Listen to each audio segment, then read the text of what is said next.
What part of Mr. Comer's presentation was Russian disinformation?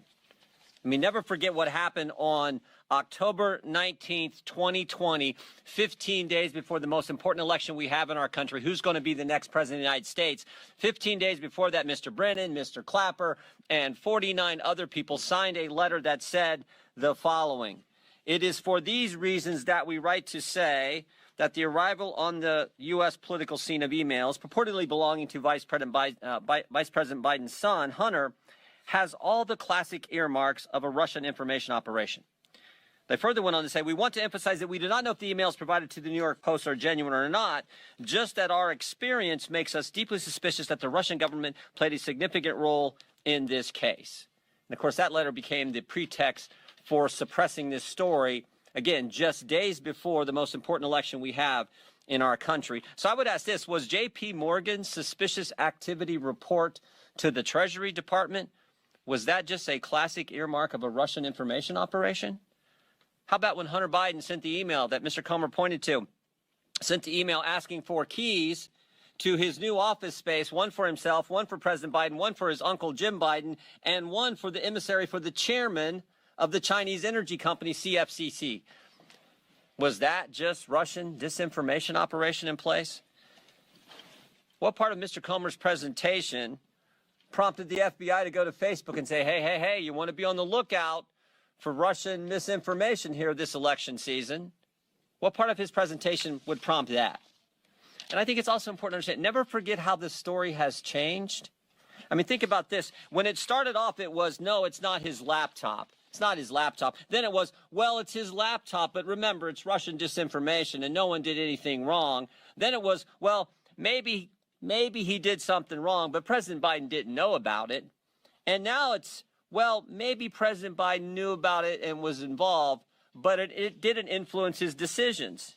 In fact, yesterday, there was a story in Politico which said that. The story in Politico yesterday, investigating the investigators, dim strategists to launch counterpunch to House GOP. Story in Politico yesterday, here's what I said in there. Quote, no evidence has publicly emerged that Joe Biden's decisions were affected by his son's business dealings.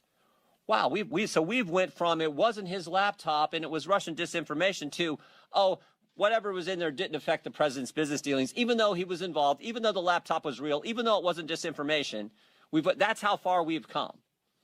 So I think I think there are all kinds of questions that need to be answered, and we're determined to get there. Here's some of them that I have. Did the FBI brief Twitter as well? We know they briefed Facebook. We know that had an impact on the election. There's been surveys done where thousands and thousands of voters across this country said it might have impacted their decision in the election in 2020. Did the FBI brief any of the 51 former intelligence officials who signed that letter? Again, that letter that became the pretext for suppressing this story. Who did the briefings? Who briefed Facebook? Here's a name that I think is interesting. Timothy Thibault. So Mr. Thibault, now remember, we just did a report 2 weeks ago, Judiciary Committee, a report that talked about the political influence and the political shenanigans going on in our Justice Department based on 14 FBI agents who've come talk to our office as whistleblowers.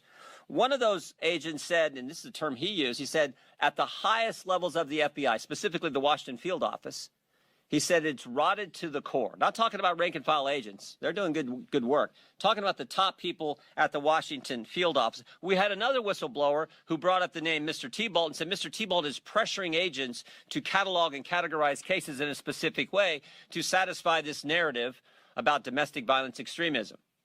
But what's interesting is a different whistleblower, one who didn't come to our office, a different whistleblower who went to Senator Grassley's office, said that Mr. Thibault, by the way, the head of the special agent in charge at the Washington field office, Mr. Thibault is also the guy who suppressed information about the Hunter Biden story in October of 2020.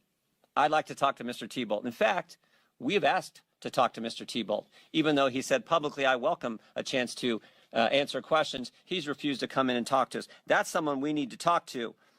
Why has the Biden administration suddenly changed their position on suspicious activity reports? Used to be, Mr. Comer wanted to see him, any member of Congress, any chairman wanted to see him, any ranking member wanted to see him, any member of Congress, any committee, you got a chance to see him. Suddenly, no, we can't see him.